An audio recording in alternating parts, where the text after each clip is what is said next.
Hey, welcome to the Franchise Secrets Podcast with your host, Eric Van Horn. And today's guest is Justin Donald, and he is an Orange Theory franchisee investor. He's more of an investor than a franchisee in that. But that is just like one little sliver of what Justin is doing, what he's about. And I first met him in Austin, and we were randomly at some, the same kind of private house party. And we ended up talking about family. And that's when I got introduced to this group called Front Row Dads. And we've had John Roman on the podcast. And that's really the basis of how our relationship got started. And out of that, we've just gotten to know each other more and kind of talking shop, going back and forth on some mindset on what he thinks about business opportunities. And he's asking me for some help with some stuff. And that's what relationships like this are about. We help each other out. So, Justin, welcome to the show. Hey, thanks, Eric. Glad to be here. And it's just been fun connecting here as we've gotten to know each other better and sharing best practices. And it's been really cool just seeing how we can offer value into each other's lives and business. So good, man. Now, give the audience some context of who you are. I mean, you've done some really cool things. And so go back to the service-based stuff, the real estate, and then into Orange Theory to kind of lay the context for everybody. Sure. Yeah. So I've got kind of a unique background on investing. I've been investing for most of my life in some way, shape, or form. But it really started taking off as I got into real estate rentals. That really was the bread and butter for me. And I've invested in a lot of different real estate asset classes, but I've really enjoyed kind of the rental space. And from there, I've done a number of different investments in distressed assets would be one example. That one's really fun for me. And that could be in, actual physical assets in terms of real estate, but it could also be, online businesses or brands that you can take online. I'm a big fan of investing in operating companies and really being able to help them scale and become more profitable, but having some sort of piece of the upside with those companies. I co-founded a residential maintenance company for single-family homes that has expanded to a lot of different asset classes, and that one's really taken off too. We just recently had our Series A by the largest investor, largest VC in Texas, based here out of Austin, where I live, S3 Ventures. So that was really exciting for that business.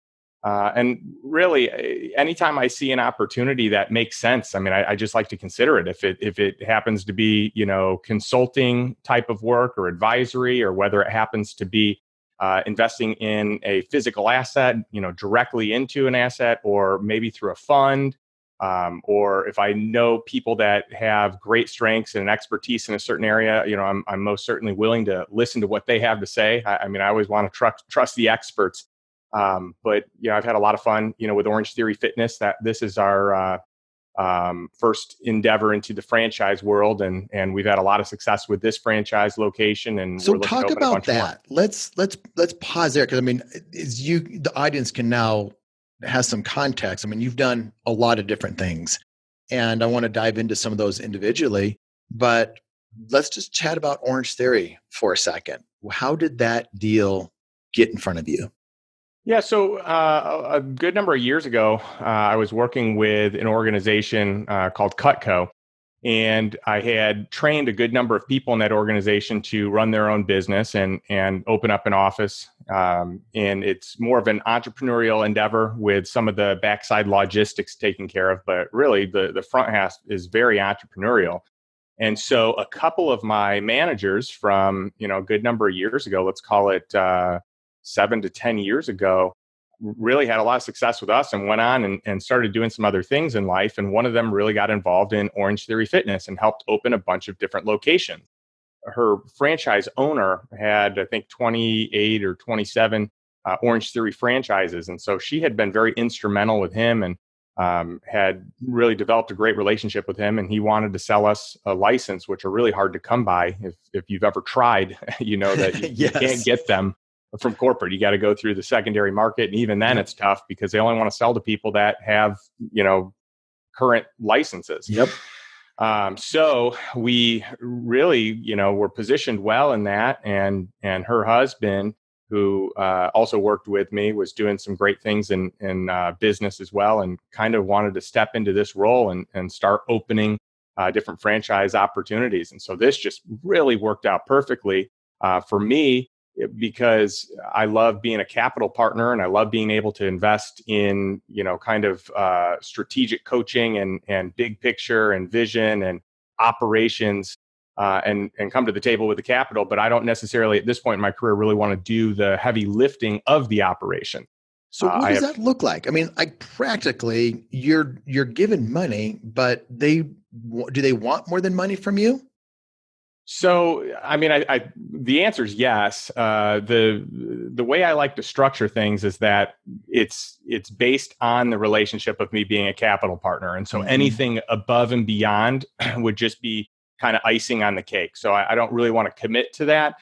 But at the same time, if I can invest my time in a way that's going to help produce results, in that business, then of course I want to. So to me, it makes sense if I can invest in an asset and in people that I know are strong operators and have, great integrity, and I can influence the business, influence them, well, then I'm protecting my downside risk in this investment. There are certain things that I know how to do with coaching people and taking a look at financials and making decisions to kind of scale companies. So if I can invest that in different areas, it really is beneficial for the investment as a whole, and obviously to the operators.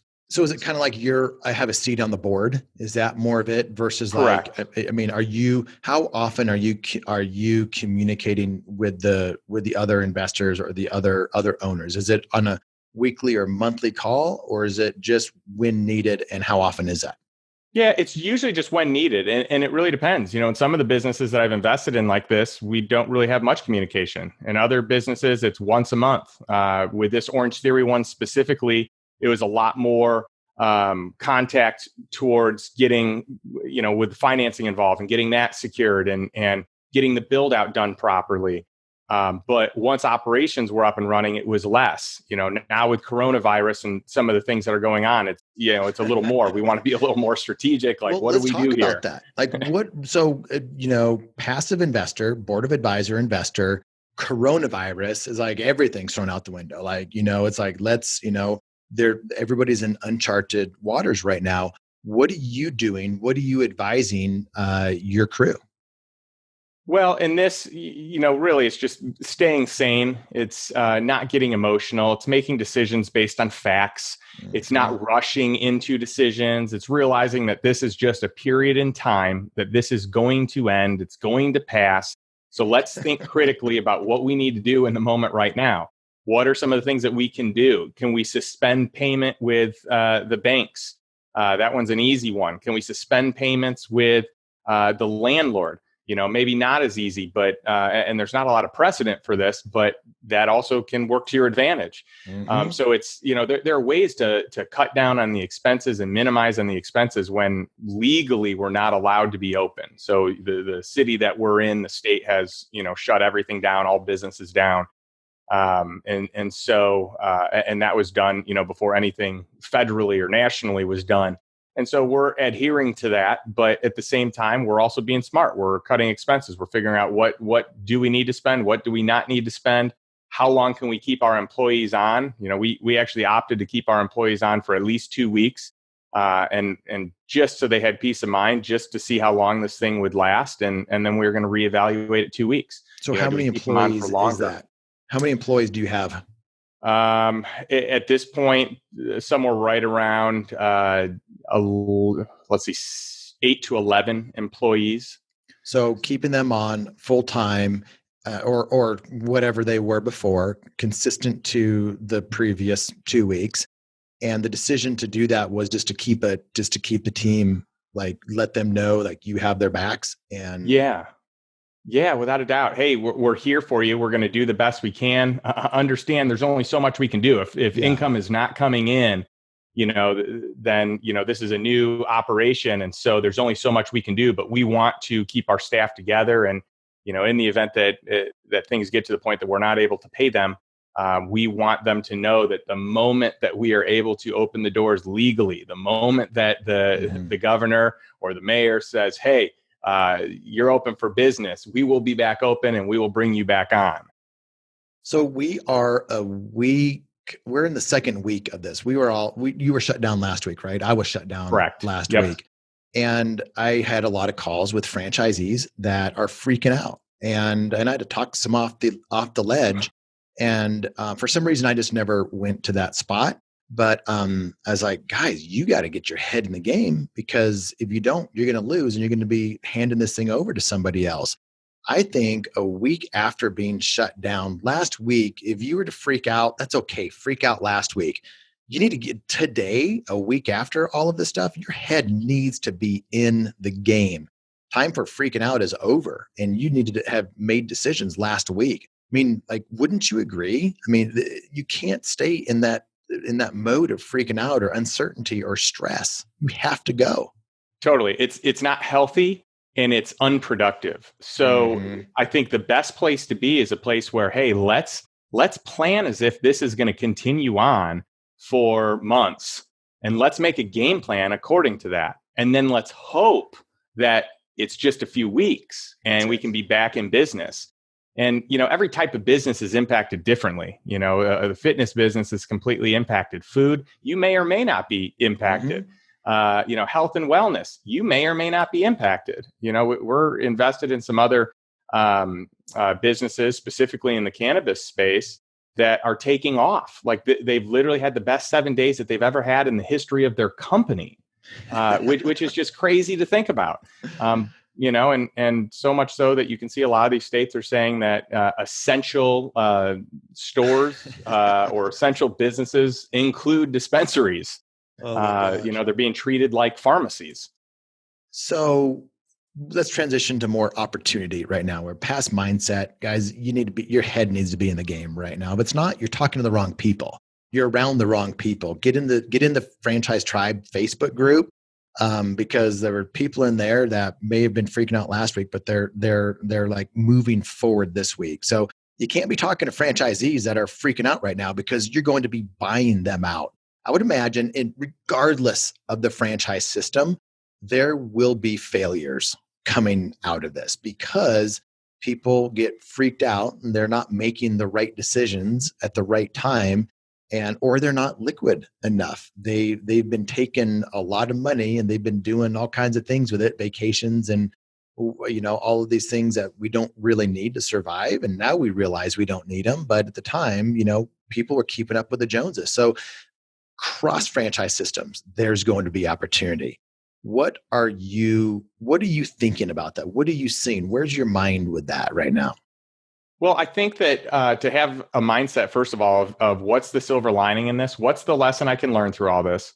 What did I do that I did a good job with? What did I do that I did not do a good job with, and I need to do it differently for the future? And then recognizing that in times of chaos, in times of stress, in times of turbulence, there are just a myriad of opportunities. There are tons of them that are out there and available. And so they're going to show up in the space of, for those of you that are franchisees, it's going to for sure show up in the space of being able to purchase more locations. For those of you that are, wondering, are there other opportunities? Sure, there's going to be a ton in real estate. Clearly, there's some in the stock market if you're willing to play that game. But there's no doubt that you're going to be able to pick up, businesses and locations and licenses for pennies on the dollar. You're going to have businesses that were, had a really strong EBITDA that it's going to take a major toll in some instances over, the next, it already has probably, or in the coming weeks. And so these are on sale. I mean, I'm looking at this across all asset classes that, anything that is a distressed sale, there are going to be tons of them. I mean, think about all the industries that are hurt, that are massively hurt, and there's going to be opportunities in those industries, for travel, look at anything in the world of travel or hotels. I mean, in some cases, the franchisees listening to this, your opportunity may be to actually buy your own building you're in, and kind of have like a double opportunity there. So that's something I pay attention to too. That's really smart, because we need to be thinking, how can I double down? Because let's say your business is worth half of what it was a month ago? It doesn't matter, whatever it is. Let's say it's worth half. I mean, the stock market's going to be half of what it was here before long. It's down about 30% right now, roughly, I think, in the past week. But it's a level playing field. Everybody's down that. So is it real cash? If you would have sold it a month ago, yeah. But now everybody's down there. And so that's the card. Those are the cards that you're dealt. And the question is, do you want to double down in what you're doing, whether that's buying the real estate that you're renting right now, or is it investing in buying out your neighbors, or is it just exiting and you're exiting at a discount? And so I'm talking to franchisees that all of those options are on the table. They're like, I think I might want to double down, Eric, but I might be the person that just like hands the keys over. Justin, I'm seeing franchisees giving over the keys to people that they've invested $500,000 into their build out and getting started, and they're going to their neighbors and saying, will you take this key from me? Well, that's the happiest day for whoever, invested in the building that owns that, or whoever did the build out that owns the rights there. I tell you, here's the thing. Most businesses are impacted. And most of the businesses that are impacted negatively. But in most cases, you're not realizing actual losses. You're realizing the value if you were to sell today as a loss. If you're to sell your stock or sell your company with a lower, NOI, you would realize a loss then. It's just paper money until then. It's not a real loss until it comes time to sell. And so I think it's important to realize that, you may be doing less business, but next month or in 2 months, you can get business right back to where it was, maybe even higher than where it was, because people are stir crazy and want to get out and, want to do stuff, and you're in a better position. So, if you don't have to sell right now, I just wouldn't. Let's talk about some other real estate that you've been involved with, distressed assets. And I know we're getting off track a little bit, but I invest in real estate. I'm going to be investing in more real estate. And I've sent you some emails on some of the real estate that I'm looking at currently, because we're helping each other out. I'm helping you out on the franchise side. You're helping me out on some of the real estate stuff. Brag on yourself a little bit. I know you're not going to brag on yourself, but I want you to talk about what you've done in the real estate market, just because I want to, we're franchisees, but we also invest in other things. And so I'd love you to share a little bit more about that. Yeah, sure. So I've done a number of things. I can tell you that there are pros and cons to most things. Not everything's a slam dunk. There's generally, something that's an upside over here, and then there's some sacrifice, whatever it might be. So I've done single family home rentals. I've done single family home flips. I have invested in storage units and storage spaces. I have invested the majority of where I spend my time now is in mobile home parks. That's where I've really found the greatest returns. I've invested in industrial distribution centers. I've invested in land before. The list really goes on and on. I'm a huge fan of just kind of finding wherever the deal is or whatever makes sense. This to me right now is like a perfect time for me to look, because I'm going to find stuff on sale or discounted. So anytime I can find something that is discounted, I'm interested. And if I can find distressed assets, whether it be real estate or even like main household name brands, I've been actively purchasing companies that they can't make it in retail, and we're taking this main name brand that most people have heard of, and we're ramping it up in online only, and we're scaling it there as opposed to having all the retail channels. And so that's been Can you talk about that brand strategy. So one of them would be, one I cannot speak on for sure. Actually, two I cannot speak on for sure. One of them is Dress Barn. So Dress Barn is a 75, 80-year-old brand. It is female clothing, and they really did not do well. The parent company, Ascena, really is struggling. They specialize in the retail space, and so they have all these retail brands, and they don't do online sales. That's not their bread and butter. Their bread and butter is retail, and so they had built some things that really hindered their ability to scale. But with some partners, and this is something that I'm involved with Ty Lopez and Alex Mayer and a small handful of other investors. And there's just a great opportunity to take these brands that everyone recognizes and bring them online and scale them there with people that have expertise in doing that. And so that has been a really successful endeavor. And there are some others down, in our pipeline that we're looking at as well. But if you have expertise in doing that, it's not a heavy lift. You can cut down massively on expenses. We're buying these companies out of bankruptcy, so we're basically buying them with all liabilities forgiven. And in many cases, we're buying them without the inventory. So we are able to acquire these companies for pennies on the dollar and then scale them online to a place that really quickly is worth more than what we paid for it originally. I was with the group that you're working with, Ty. Is it a fund? Is that the fund that you're part of? And give me some insight into raising capital. So the group's not really a fund. I just got connected to them through a friend, and we'd been in communication, just kind of vetting some deals, and this one just worked out. And because it worked out so well, we've continued the conversation. But I also have a pretty deep network, and so I've been able to offer some resources to them that I think are valuable. And so, we're excited to continue our partnership. I like being on the investment side. I like sharing insights when I have them. I think those guys do a great job at finding deals, and they've got an incredible network, and they have a good track record of running different businesses. And I think it's a really good partnership. They're always looking for capital, and I'm always looking to put capital to work. So let's talk about that, because a lot of people think to get to the point where we have capital like that, it's not just cash flow. You're not just buying businesses for cash flow and all of a sudden you have access. There's exits along the way. I don't know if that's been the case for you, but there's either liquidity events or full exits. And as I've grown up in franchising, the things that have kind of accelerated me the most is having an exit, deploying that capital or part of that capital into something else, and then investing it into some more passive type deals, whether it's real estate or either just different partnerships. Was that the same for you? Was there an event that happened that helped you get more cash to be able to deploy?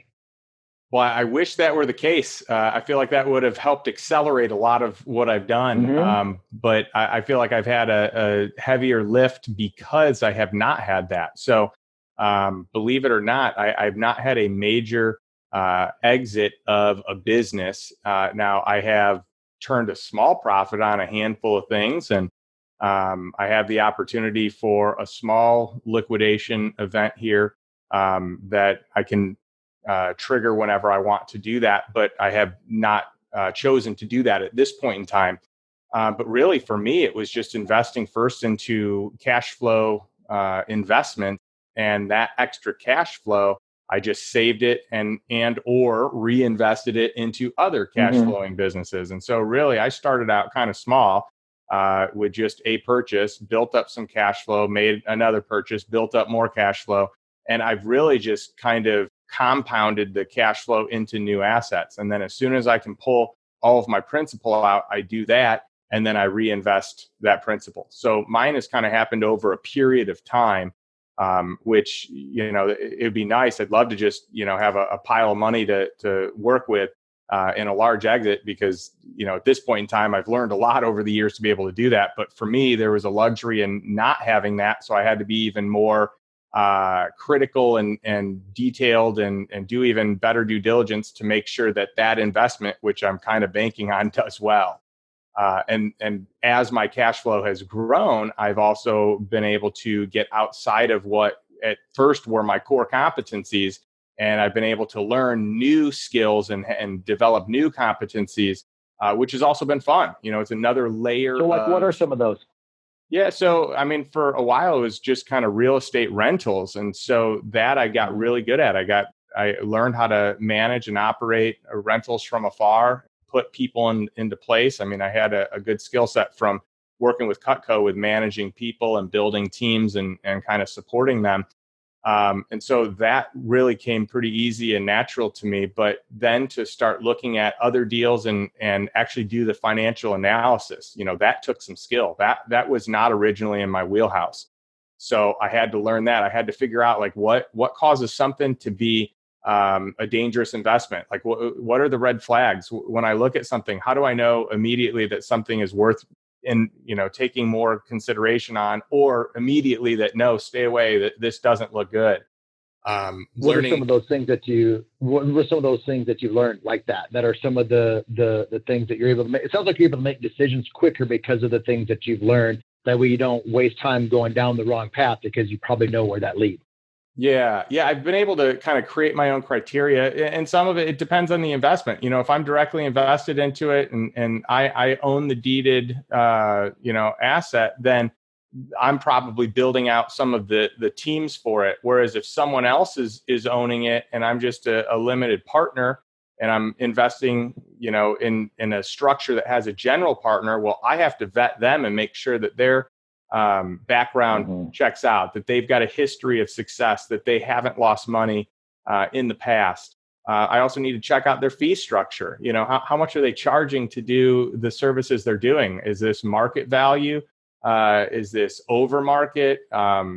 These are things that most people don't know about or most people don't consider. But this is something I was forced into learning about to really get clear, because as I'm investing my money, if this doesn't work out, well, then I've just squandered that that part of my investment, and I'm banking on the cash flow from that for the next investment. What are some bad things that you've made? Bad decisions, bad investments that you're like that you had some real learnings from?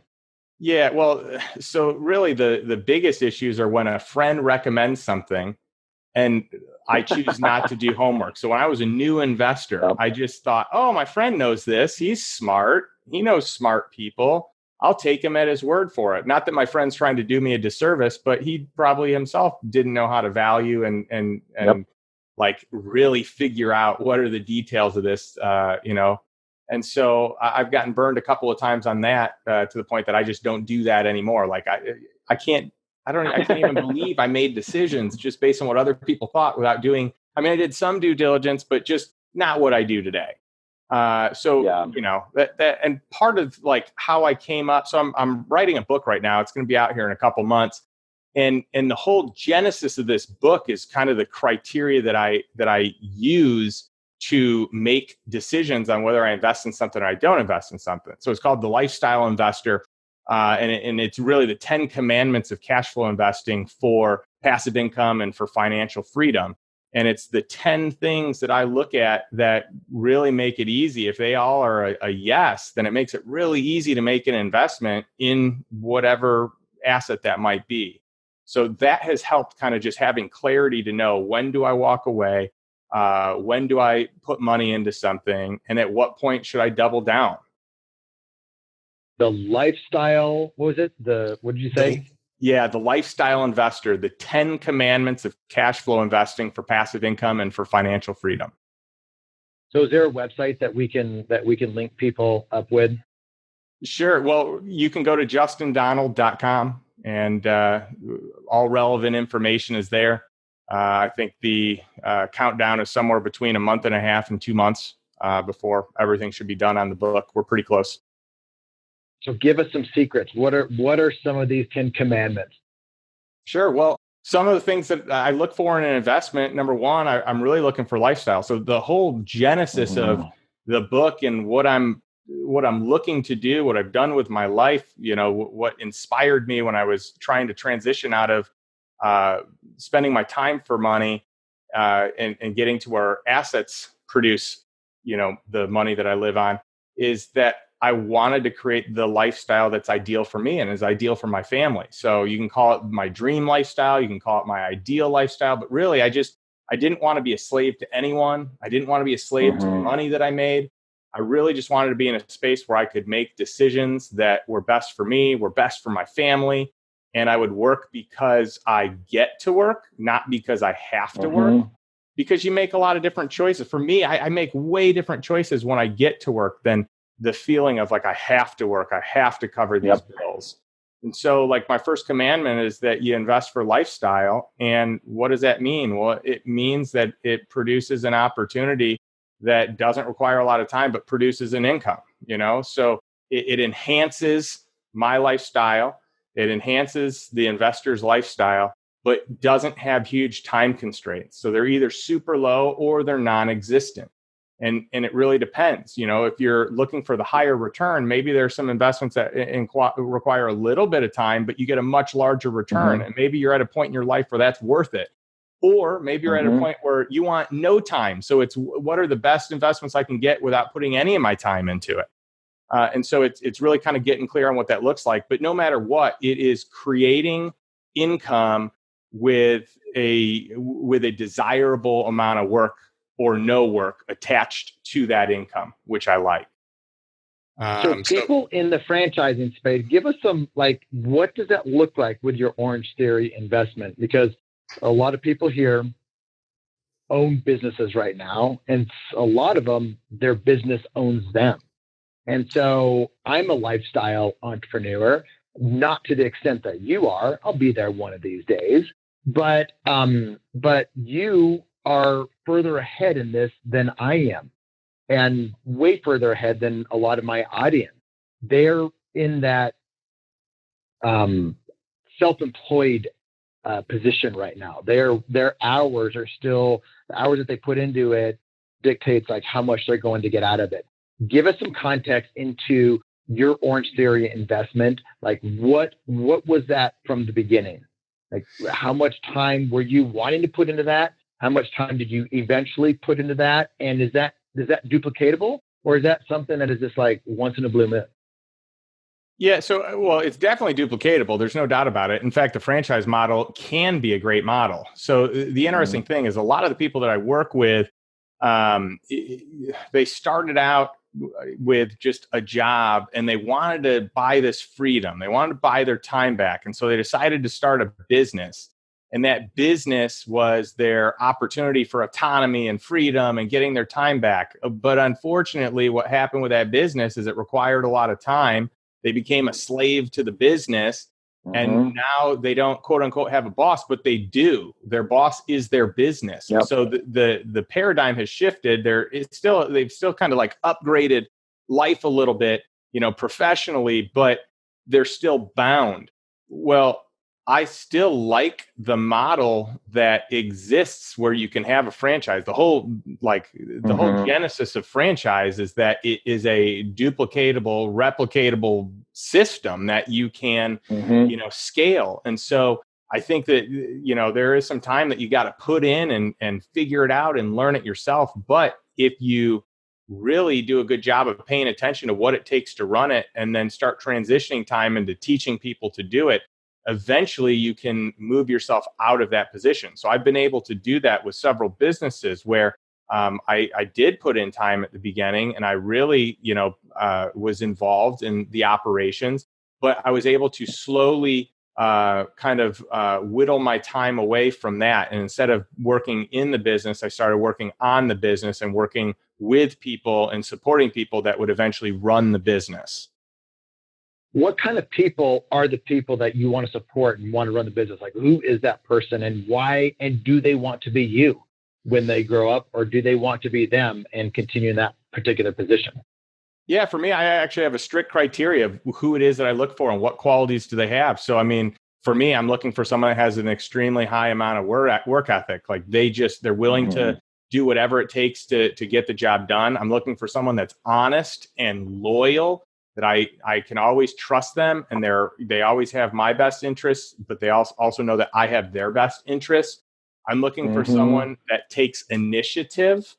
That's really important to me.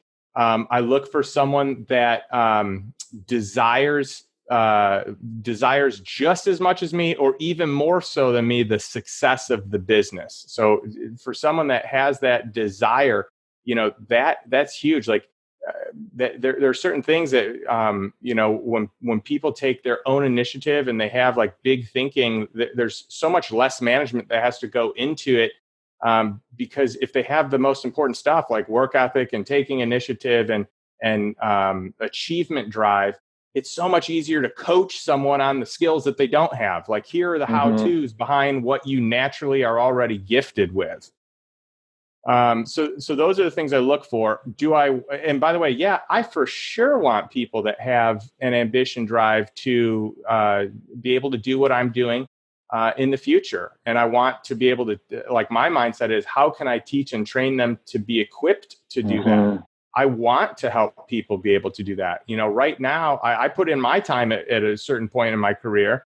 They're putting their time in right now, but I don't want them to have to do that. If they want to, totally cool. By all means, go for it. But I don't want them to have to do it. I want them to have the opportunity to learn to think the way that I do. And I'm going to teach them accordingly. You and I both consult with companies, and we help. Like, you're helping companies and you advise them. They retain you for a certain amount of money or equity. I'm doing that with franchisors that want help from me, and growing and scaling their franchise system, help with their sales processes, and just everything that comes along with growing a franchisor.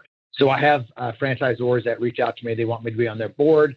I'm advising some, and I'm taking equity in some of these franchisors as well.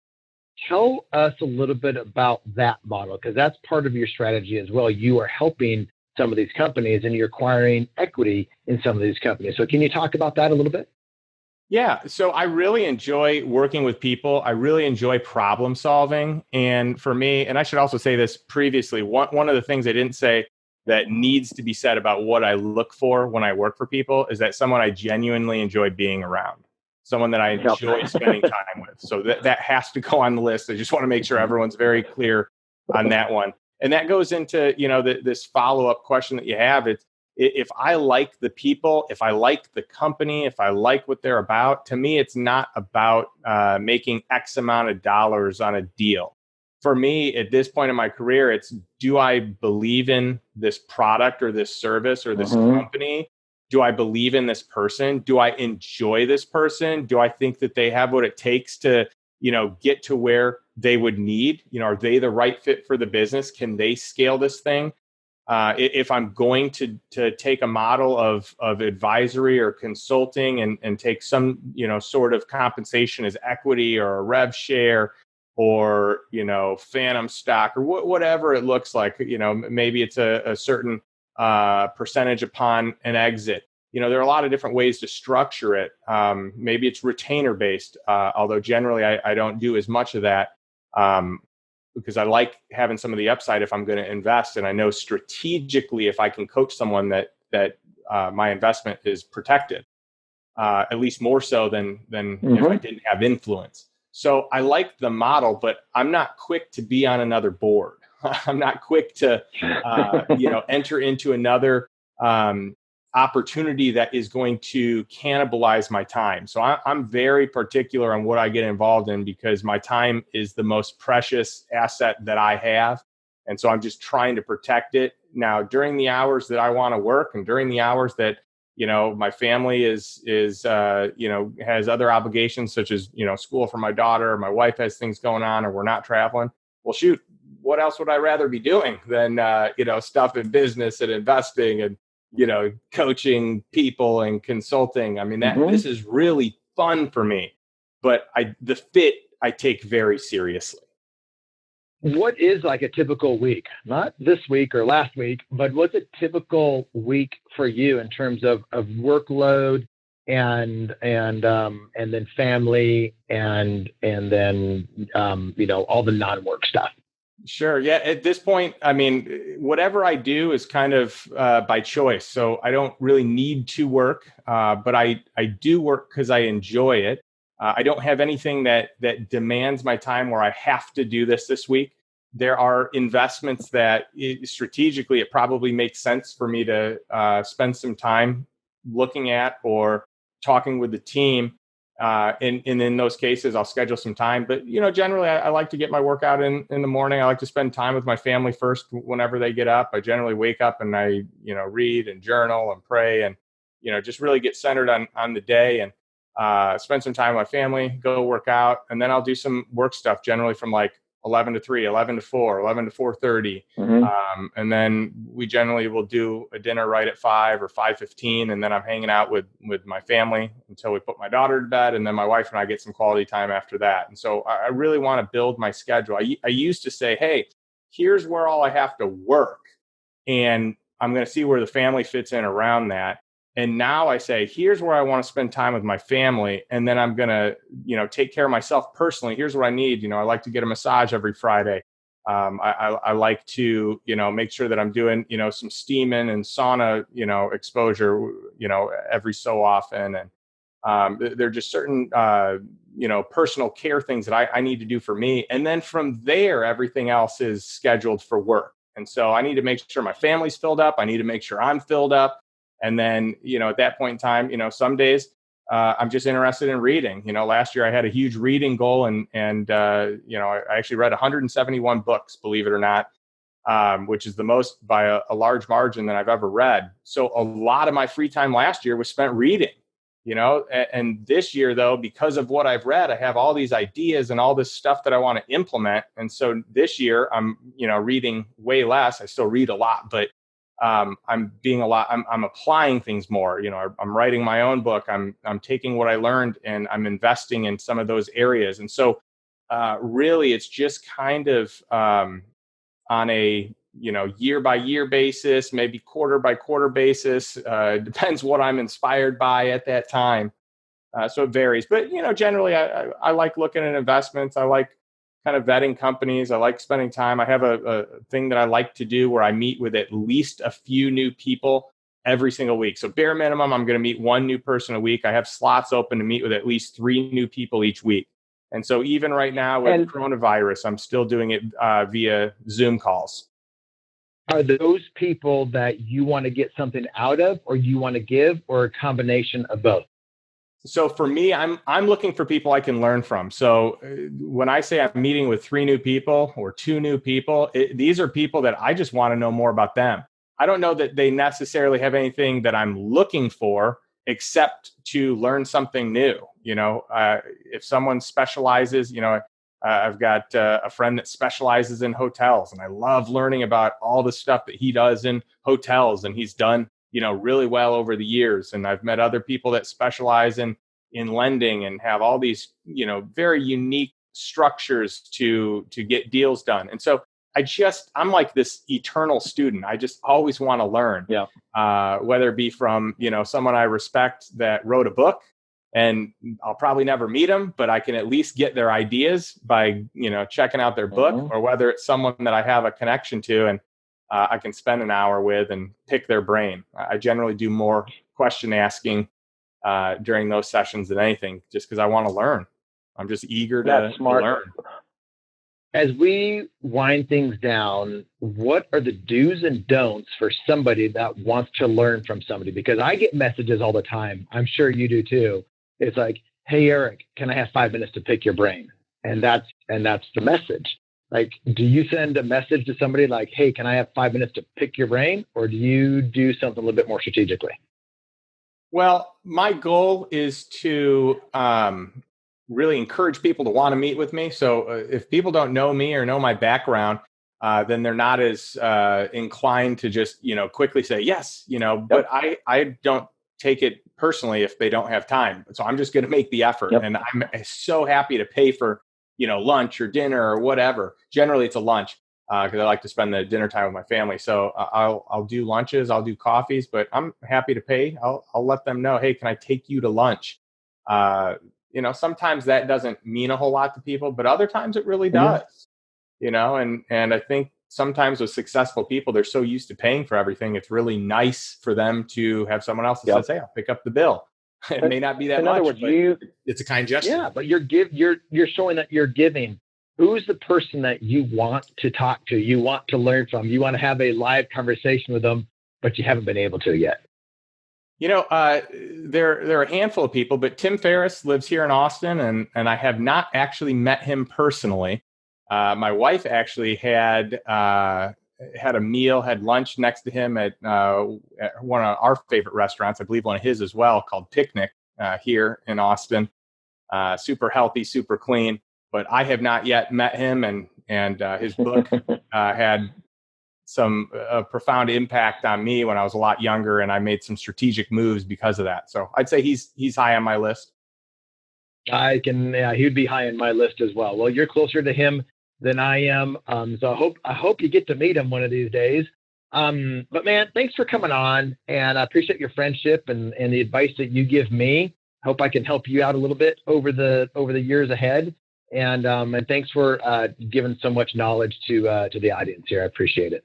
Hey, my pleasure. It's been great being here. Thanks for the thoughtful questions. And I hope that to your audience, there were some nuggets of value that they can implement and, kind of help them advance their professional careers and investment careers. So good luck to everyone. And I just really encourage you to be on the lookout for opportunities rather than being focused on all that's not going right or what's not going well in business or all the craziness that's going on.